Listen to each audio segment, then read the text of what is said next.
ვერტმფრენების თემა დღეს ისევ აქტუალური იყო. განცხადებებს აკეთებდნენ პრეზიდენტი და ეკონომიკის მინისტრი მიხეილ სააკაშვილი. განმარტავს, რომ საფრენი აპარატები ქვეყნის პირველი პირის გადაადგილებისთვის არ იყო განკუთვნილი. მათი შეძენა სარკოზის დახმარებით საქართველოსთვის შეერაღების მიწოდებაზე დაწესებული ემბარგოს პირობებში მოხდა და ის არ უნდა გასხვისდეს, რადგან საქართველოს სამაშველო ან სხვა სახის ღონისძიებების ჩასატარებლად ვერტმფრენები არ ყავს.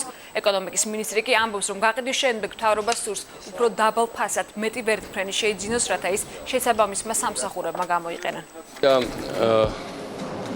მე თვითონ გავცე პასუხი იმ უცნაურ კამპანიასთან დაკავშირებით, რომელიც უკავშირდება მთავრობის ცელობას, რომ გაყიდოს საფრანგეთიდან ნაყიდი 3 ევროკოპტერი, არა 2, არამედ 3, რომელიც უკვე დგას თბილისში და რომელიც არის შეერაღებული ძალებისთვის. ეს არის რუსული პრესიდან ამოღებული ინფორმაცია. როცა ჩვენ ამ ვერტმფრენებს ყიდულობდით, მედვედევი და ლავროვი დაემუქრენ საფრანგეთს სანქციებით, რომ თუ საქართველოს მიცემდნენ ისინი ამ ვერტმფრენებს, ისინი ევროკოპტერს აღარ შემოუშვდნენ რუსეთში. სწორედ ამიტომ ჩვენ მათ მივეცეთ სამოქალაქო სახე. აი ხა რო აჩვენებენ, რომ აი სამოქალაქო უნდა თავისთვის უნდა და სასეინოთ უნდა და საკატაოთ უნდა და სააკაშოს სრულობს სწავლა. ეს იყო ორმაგი დანიშნულების ვერტმფრენები. სამოქალაქო სახე მიეცა მხოლოდ იმის გამო, რომ რუსული სანქციების აგვედო გვერდი ჩამოვიდა და კიდევ ორის ყიდვის საშუალება გვაქვს. უამრავი სამთადარიგო ნაწილებით ფრინავების მომზადებით. პრეზიდენტი სარკოზი ვადასტურე პირადად იყო ჩართული ამის ყიდვაში, ისე როგორც მაშინდელი საფრანგეთის ტრანსპორტის მინისტრი. და მე პირადად დავესწარი ამ ხელმოწერას, ამ ხელშეკრულებას, რომელიც იყო საქართველოს გარღვევა. როცა ეს თავრობა მოვიდა, ივანიშვილმა დაიბარა, ყველა უთხრა, რომ აღარ გვიდა ვერტმფრენები, ფრანგული, მოდი გავარემოთ რუსული. მას აუხსნეს, რომ შეუძლებელია, იმიტომ რომ რუსეთი ჩვენ არ გვაძლევს მარაგნაწილებს და ეს დაждდება ძალიან ძვირი.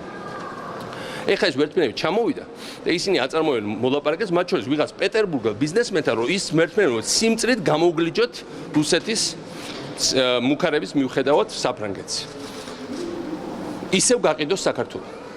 კაცო, რამე ახალი შემოიტანეთ და რამე ახალი აშენეთ, რა დანგრევაზე და გაყიდვაზე გაქვთ სუთვალი. ადამიანები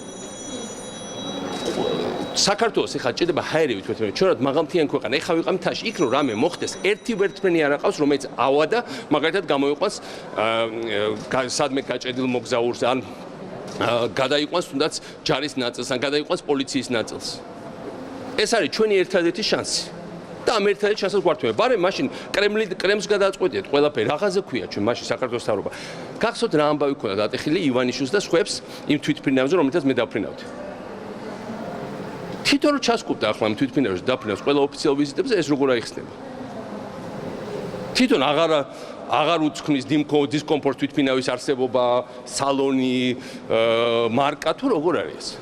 და ამ თვითფრინავის ფონზე რო იძლევა ამაყათ ინტერვიუებს, ეს როგორ აიხსნება? ამიტომ ყველა ტყუილს აქვს მოკლე ფეხები. დაანებეთ თავი იმას, რაც არის და გააკეთეთ რამე ახალი.